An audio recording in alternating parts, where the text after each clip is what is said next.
মিরাজ আলিস, বিজয় ইমন, খালেদ রনি, দুই পেসার, দুই ওপেনার, দুই স্পিনার, তিনটা গ্রুপ একজন অন্যজনকে সাহায্য করছেন, যেন পারফেক্ট টিম ওয়ার্ক। আলিস আল ইসলাম জাতীয় দলে ডাক পাওয়ার পরেও খেলতে পারেননি ইনজুরির কারণে, খেলতে পারেননি সবশেষ প্রিমিয়ার লিগের একটা ম্যাচও। ভালো খবর, ম্যানেজমেন্ট আলিসকে ম্যাচ খেলার ছাড়পত্র দিয়েছে। আপাতত আছেন বাংলাদেশ টাইগার্স ক্যাম্পে। সেখানে মিরাজ যেন আলিসের আনঅফিসিয়াল মেন্টর।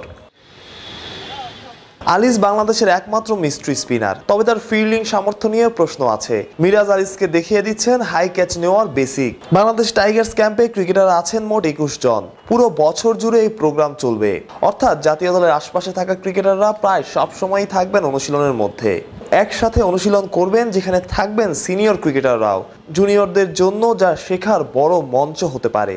একা প্র্যাকটিস করলে এরকম হাই ইন্টেন্সিটি প্র্যাকটিসটা হয়তো বা ওই রকম হয় না, কিন্তু একটা এনভায়রনমেন্ট যে সময়, একটা টিম যে সময় থাকে, আমার কাছে মনে হয় যে প্র্যাকটিস ফ্যাসিলিটি যে সময় প্রপার থাকে, একসাথে অনেকজন প্র্যাকটিস করা হয়, তখন ওই এনভায়রনমেন্টটা থাকে। এনভায়রনমেন্টের কারণে আপনি অলওয়েজ রেডি থাকতে পারেন, যেই টুর্নামেন্ট বা সিরিজ আসুক সামনে, বা যে কোনো জায়গায় কল আসলে আপনি ওইটার জন্য রেডি মানে থাকতে পারেন।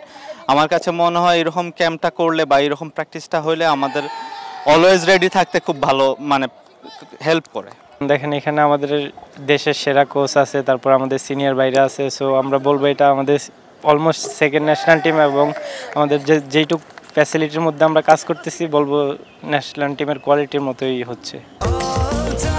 স্বাস্থ্যকর অল টাইম পান সব সময়, অল টাইম হেলদি লাইফ।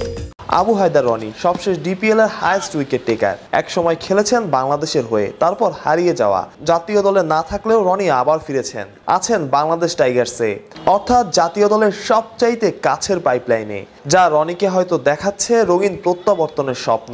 জাতীয় দলের বাইরে থাকা অন্য ক্রিকেটারদের জন্য গল্পটা একই হওয়ার কথা।